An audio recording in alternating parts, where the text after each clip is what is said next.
Hi hello welcome to my channel. ಏನಪ್ಪ ಯಾವಾಗಲೂ ಸೀರೆ ತೋರಿಸ್ತಾ ಇರೋರು, ಇವತ್ತು ರೆಸಿಪಿ ತೋರಿಸ್ತಾ ಇದ್ದಾರೆ ಅಂತ ಅಂದ್ಕೊತಾ ಇದ್ದೀರಾ? ಹೌದು, ಇವತ್ತಿಂದ ಸ್ಟಾರ್ಟ್ ಮಾಡಿದ್ದೀನಿ ರೆಸಿಪಿ ಮಾಡೋಣ ಅಂತ. ಸೊ ಅದಕ್ಕೆ ಇವತ್ತು ಚಿಕನ್ ಮಾಡಿದ್ವಿ. ಸೊ ಅದನ್ನೇ ಶೂಟ್ ಮಾಡ್ಕೊಂಡಿದ್ದೀನಿ. ಆ ರೆಸಿಪಿ ಚೆನ್ನಾಗಿ ಬಂದಿದೆ. ಒಂದ್ಸರಿ ಟ್ರೈ ಮಾಡಿ, ಯಾರಿಗಾದ್ರೂ ಇಷ್ಟ ಆಗುತ್ತೆ.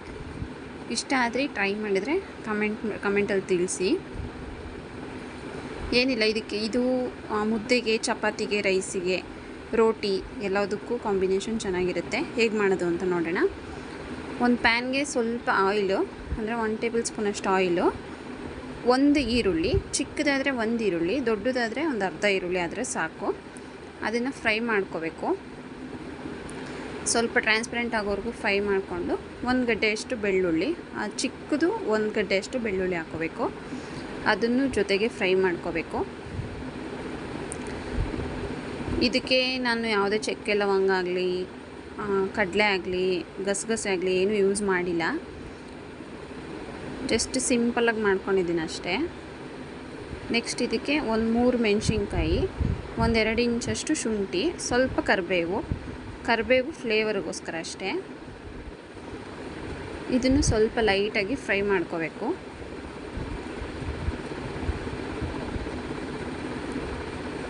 ಲೋ ಫ್ಲೇಮಲ್ಲೇ ಇಟ್ಕೊಂಡು ಫ್ರೈ ಮಾಡ್ಕೋಬೇಕು. ನೆಕ್ಸ್ಟ್ ಇದಕ್ಕೆ ಸ್ವಲ್ಪ ಕೊತ್ತಂಬರಿ, ಒಂಚೂರು ಪುದೀನ ಅಷ್ಟೇ. ಪುದೀನ ಜಾಸ್ತಿ ಹಾಕ್ಬಾರ್ದು, ಪುದೀನ ಜಾಸ್ತಿ ಹಾಕಿದ್ರೆ ಅದೇ ಫ್ಲೇವರ್ ಬರುತ್ತೆ. ಕೊತ್ತಂಬರಿ ಸ್ವಲ್ಪ ಜಾಸ್ತಿ ಇದ್ದು ಪುದೀನ ಸ್ವಲ್ಪ ಕಮ್ಮಿ ಆದರೆ ಸಾಕು. ಈ ಟೈಮಲ್ಲಿ ನಿಮಗೆ ಕಡಲೆ, ಗಸಗಸೆ ಏನಾದರೂ ಬೇಕು ಅಂದರೆ ಆ್ಯಡ್ ಮಾಡ್ಕೋಬೋದು. ನಾನಿಲ್ಲೇನೂ ಆ್ಯಡ್ ಮಾಡ್ತಾಯಿಲ್ಲ. ಈ ಥರ ಲೈಟಾಗಿ ಫ್ರೈ ಮಾಡ್ಕೋಬೇಕು. ಇಲ್ಲೂ ಫ್ಲೇಮ್ ಕಮ್ಮಿನೇ ಇರಬೇಕು. ನೋಡಿ, ಇಷ್ಟ ಆಗಿದೆ ಫ್ರೈವು. ಇಷ್ಟ ಆದರೆ ಸಾಕು. ಈಗ ಇದಕ್ಕೆ ಸ್ವಲ್ಪ ತೆಂಗಿನಕಾಯಿ, ನಿಮ್ಮ ಹತ್ರ ಒಣ ಕೊಬ್ಬರಿ ಇದ್ದರೆ ಅದನ್ನು ಹಾಕೋಬೋದು. ನನ್ನ ಹತ್ರ ಫ್ರೆಶ್ ಕಾಯಿ ಇತ್ತು, ತೆಂಗಿನಕಾಯಿ, ಸೊ ಅದನ್ನೇ ಹಾಕ್ಕೊಂಡಿದ್ದೀನಿ. ಕಾಯಿ ಹಾಕ್ದಾಗಲೂ ಅಷ್ಟೇ ಲೋ ಫ್ಲೇಮಲ್ಲೇ ಇರಬೇಕು. ಜಸ್ಟ್ ಒಂಚೂರು ಬೆಚ್ಚಗಾದರೆ ಸಾಕು ಕಾಯಿ ಹಾಕಿದ್ಮೇಲೆ. ನೋಡಿ, ಈ ಥರ ಫ್ರೈ ಮಾಡ್ಕೋಬೇಕಷ್ಟೆ.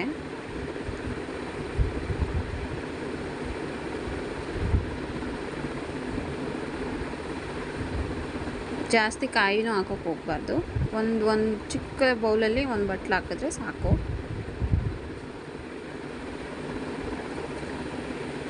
ಈ ಟೈಮಲ್ಲಿ ಬೇಕಂದರೆ ಒಂಚೂರು ಕಡಲೆ ಹಾಕೋಬೋದು, 1-2 ಟೇಬಲ್ ಸ್ಪೂನಷ್ಟು ಕಡಲೆ ಹಾಕೋಬೋದು ಅಷ್ಟೇ.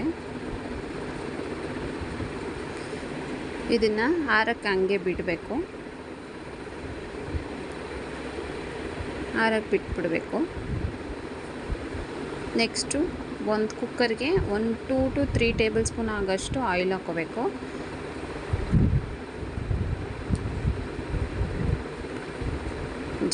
ಈ ಟೈಮಲ್ಲಿ ನಿಮಗೆ ತುಪ್ಪ ಬೇಕು ಅಂದರೆ ತುಪ್ಪನೂ ಹಾಕೋಬೋದು, ಬೆಣ್ಣೆ ಬೇಕಂದ್ರೆ ಅದನ್ನು ಆ್ಯಡ್ ಮಾಡ್ಕೋಬೋದು.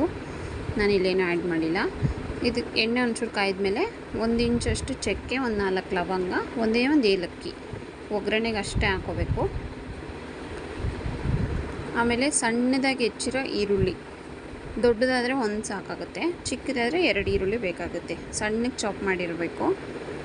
ನಿಮಗೆ ಇನ್ನೂ ಗ್ರೇವಿ ಜಾಸ್ತಿ ಬೇಕು ಅಂದರೆ ಇನ್ನೊಂದು ಈರುಳ್ಳಿ ಎಕ್ಸ್ಟ್ರಾ ಹಾಕೋಬೋದು. ಇದು ಸ್ವಲ್ಪ ಟ್ರಾನ್ಸ್ಪರೆಂಟ್ ಆಗೋವರೆಗೂ ಫ್ರೈ ಮಾಡಬೇಕು. ನೆಕ್ಸ್ಟ್ ಇದು ಫ್ರೈ ಆಗ್ತಾಯಿದೆ.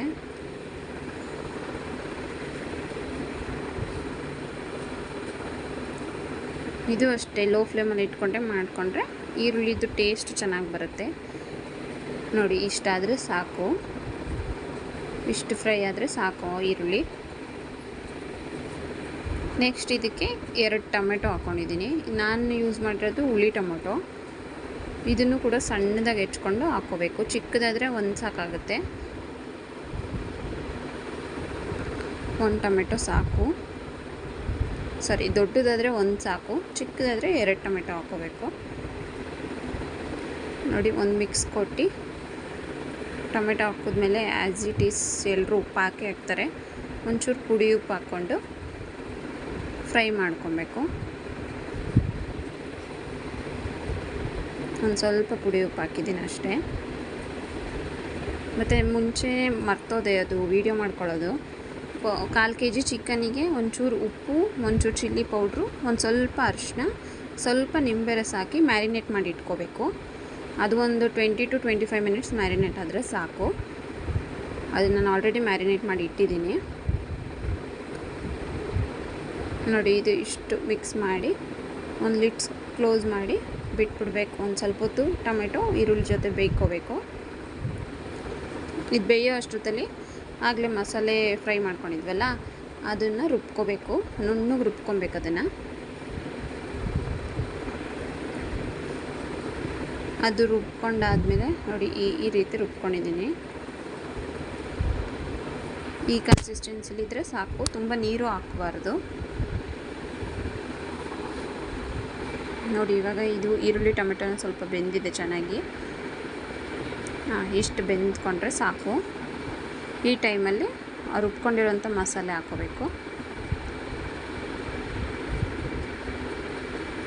ಮಸಾಲೆ ಜೊತೆ ಒಂಚೂರು ಹಂಗೆ ಎರಡನ್ನೂ ಮಿಕ್ಸ್ ಮಾಡ್ಕೋಬೇಕು.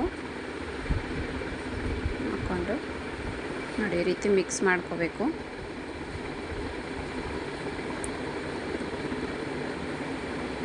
ಚೆಂದ ಒಳ್ಳೆ ಒಂದು ಮಿಕ್ಸ್ ಕೊಟ್ಟು ನೋಡಿ. ತುಂಬ ಏನು ಬೇಡ, ಐ ಫ್ಲೇಮಲ್ಲಿ ಏನು ಇಡಬೇಡಿ. ಯಾಕೆಂದರೆ ನಾವು ಮಸಾಲೆ ಹುರಿದಿರೋದ್ರಿ ಫಸ್ಟೇ ಹುರಿದಿರೋದ್ರಿಂದ ಈಗೇನು ಹುರಿಯೋ ನೆಸೆಸಿಟಿ ಇಲ್ಲ. 1-2 ಮಿನಿಟ್ಸ್ ಅಷ್ಟೇ ಸಾಕು ನೋಡಿ. ಈ ಥರ ಸೈಡಲ್ಲಿ ಒಂಚೂರು ಎಣ್ಣೆ ಬಿಡೋ ಥರ ಆದರೆ ಸಾಕು. ಮತ್ತೆ ಒಂದು ಮಿಕ್ಸ್ ಕೊಟ್ಟು ನಾನು ಆಗಲೇ ಮ್ಯಾರಿನೇಟ್ ಮಾಡಿ ಇಟ್ಕೊಂಡಿದ್ನಲ್ಲ ಚಿಕನ್ನು ನೋಡಿ, ಈ ಥರ ಮ್ಯಾರಿನೇಟ್ ಮಾಡಿ ಇಟ್ಕೊಂಡಿದ್ದೆ. ಸೊ ಅದನ್ನು ಅದಕ್ಕೆ ಹಾಕಿ ಮಿಕ್ಸ್ ಮಾಡಬೇಕು. ಇದಕ್ಕೇನು ಹಾಕಿಲ್ಲ, ಚಿಲ್ಲಿ ಪೌಡ್ರು 1 ಸ್ಪೂನು, ಸ್ವಲ್ಪ ಅರಿಶಿನ, ಉಪ್ಪು ಮತ್ತು ನಿಂಬೆ ರಸ. ಒಂದೇ ನಿಂಬೆಹಣ್ಣು ಹಿಂಡ್ಕೊಂಡಿದ್ದೀನಿ ಅಷ್ಟೇ. ನಿಂಬೆಹಣ್ಣು ಹಿಂಡ್ಕೊಳ್ಳೋದ್ರಿಂದ ಸ್ವಲ್ಪ ಸಾಫ್ಟಾಗಿ ಬರುತ್ತೆ ಚಿಕನ್ನು. ನಿಂಬೆಹಣ್ಣಿದ್ರೆ ನಿಂಬೆಹಣ್ಣು ಹಿಂಡ್ಕೋಬೋದು, ಇಲ್ಲ ಮೊಸರು ಕೂಡ ಆ್ಯಡ್ ಮಾಡ್ಕೋಬೋದು. ಇವಾಗ ಒಂದು ಮಿಕ್ಸ್ ಕೊಡಬೇಕು.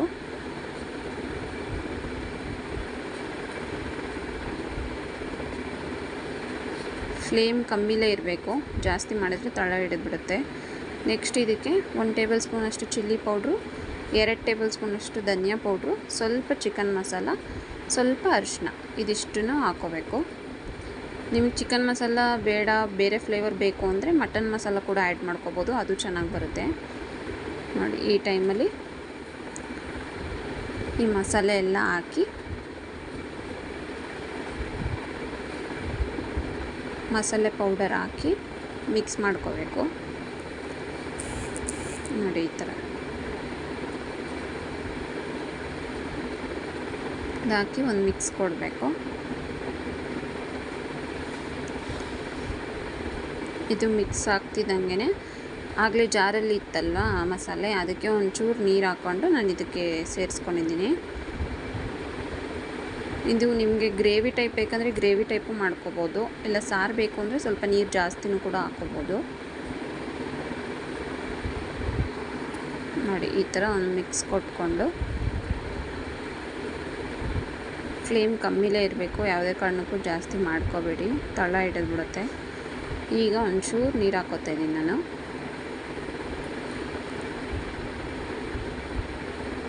ಏಕೆಂದರೆ ಪುಡಿ ಎಲ್ಲ ಹಾಕಿರ್ತೀವಲ್ಲ ಅದೆಲ್ಲ ಚೆನ್ನಾಗಿ ಮಿಕ್ಸ್ ಆಗಬೇಕು. ಸೊ ಅದಕ್ಕೆ ಈಗ ಒಂದು ಸ್ವಲ್ಪ ನೀರು ಹಾಕ್ಕೊಂಡಿದ್ದೀನಿ. ನನಗೆ ಇವತ್ತು ಸಾರಲ್ಲಿ ಮಾಡ್ಕೋತಾ ಇದ್ದೀನಿ ನಾನು, ಗ್ರೇವಿ ಬೇಡ ನನಗೆ, ಸಾರು ಮಾಡ್ಕೋತಾ ಇದ್ದೀವಿ. ಏಕೆಂದರೆ ಮುದ್ದೆ ಮಾಡೋದ್ರಿಂದ ಸಾರಿದ್ರೆ ಚೆಂದ ಇರುತ್ತೆ ಅಂತ ಅಷ್ಟೇ.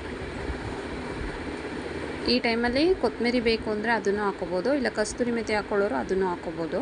ನಾನಿಲ್ಲೇನು ಆ್ಯಡ್ ಮಾಡಿಲ್ಲ, ನಾನು ಇಷ್ಟೇ ಸಿಂಪಲಾಗಿ ಮಾಡ್ಕೊಂಡಿದ್ದೀನಿ ಅಷ್ಟೇ ನೋಡಿ. ಇದು ಗ್ರೇವಿ ಕನ್ಸಿಸ್ಟೆನ್ಸಿಲಿದೆ. ನಾನು ಇನ್ನೂ ಒಂಚೂರು ನೀರು ಹಾಕ್ಕೋತೀನಿ, ನನಗೆ ಸಾರು ಥರ ಬೇಕು. ಸೊ ಅದಕ್ಕೆ ನೋಡಿ ಇಷ್ಟು ನೀರು ಹಾಕ್ಕೊಂಡು ಒಂದೊಳ್ಳೆ ಮಿಕ್ಸ್ ಕೊಡಬೇಕು.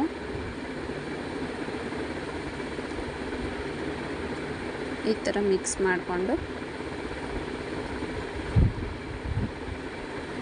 ಈ ಕನ್ಸಿಸ್ಟೆನ್ಸಿಲಿ ಇಟ್ಕೊಂಡಿದ್ದೀನಿ ನಾನು. ಸಾರು ಸಾಕಾಗುತ್ತೆ ಇಷ್ಟ ಆದರೆ. ಇದು ಅನ್ನಕ್ಕೆ ಮುದ್ದೆಗೆ ಎರಡಕ್ಕೂ ಸರಿ ಹೋಗುತ್ತೆ. ನೀವು ಚಪಾತಿಗೆ ಏನಾದರೂ ಮಾಡ್ಕೊತಿದ್ದೀರಾ ಅಂದರೆ ಸ್ವಲ್ಪ ಗಟ್ಟಿಯಾಗಿ ಇರಲಿ, ನೀರು ಹಾಕೋಬೇಡಿ ಜಾಸ್ತಿ ಅಷ್ಟೇ ನೋಡಿ. ಈ ಥರ ಇದೆ. ನೆಕ್ಸ್ಟು ಲಿಡ್ ಕ್ಲೋಸ್ ಮಾಡಿ 3 ವಿಷಲ್ ತೊಗೊಳ್ತಾ ಇದ್ದೀನಿ ಅಷ್ಟೇ. 3 ವಿಷಲ್ ಬರಬೇಕು. ವಿಷಲ್ ಬಿಟ್ಟಿದೆ. ಈಗ ಓಪನ್ ಮಾಡ್ತಾಯಿದ್ದೀನಿ. ವಾವ್, ನೋಡಿ ಎಷ್ಟು ಚೆನ್ನಾಗಿ ಎಣ್ಣೆ ಎಲ್ಲ ಮೇಲೆ ಬಂದಿದೆ, ಚೆನ್ನಾಗಿದೆ. ಮನೆಯೆಲ್ಲ ಘಮ ಅಂತ ಇತ್ತು ನೋಡಿ. ಸಾರು ಕನ್ಸಿಸ್ಟೆನ್ಸಿ ಈ ಥರ ಬಂದಿದೆ. ತಳ ಎಲ್ಲ ಏನು ಹಿಡಿಯಲ್ಲ, ಯಾಕೆಂದರೆ ನೀರು ಹಾಕಿರೋದ್ರಿಂದ ತಳ ಏನು ಹಿಡಿಯಲ್ಲ. ನೀವು ಗ್ರೇವಿ ಏನಾದರೂ ಮಾಡ್ಕೋತೀರ ಅಂದರೆ ಸ್ವಲ್ಪ ನೀರು ಹಾಕಿ ಆಮೇಲೆ ಗಟ್ಟಿ ಆಗುತ್ತೆ, ಸೆಮಿ ಗ್ರೇವಿ ಥರ ಬರುತ್ತೆ. ಬಟ್ ತಳ ಮಾತ್ರ ಇಡಿಸ್ಕೊಬೇಡಿ ಅಷ್ಟೇ. ನೋಡಿ ಈ ರೀತಿ ಆಗಿದೆ ಸಾರು, ತುಂಬ ಚೆನ್ನಾಗಿತ್ತು. ಯಾರಿಗಾದ್ರೂ ಮಾಡಬೇಕು, ಟ್ರೈ ಮಾಡಬೇಕು ಅನಿಸಿದ್ರೆ ಒನ್ಸ್ ಈ ಥರ ಟ್ರೈ ಮಾಡಿ ನೋಡಿ. ಚೆನ್ನಾಗಿ ಬಂದರೆ ಕಮೆಂಟಲ್ಲಿ ತಿಳಿಸಿ. ನೆಕ್ಸ್ಟು ಇನ್ನು ಮುಂದೆ ಒಳ್ಳೊಳ್ಳೆ ರೆಸಿಪೀಸ್ ಹಾಕ್ತೀನಿ. ಹೀಗೆ ಸಪೋರ್ಟ್ ಮಾಡ್ತಾಯಿರಿ. Thank you.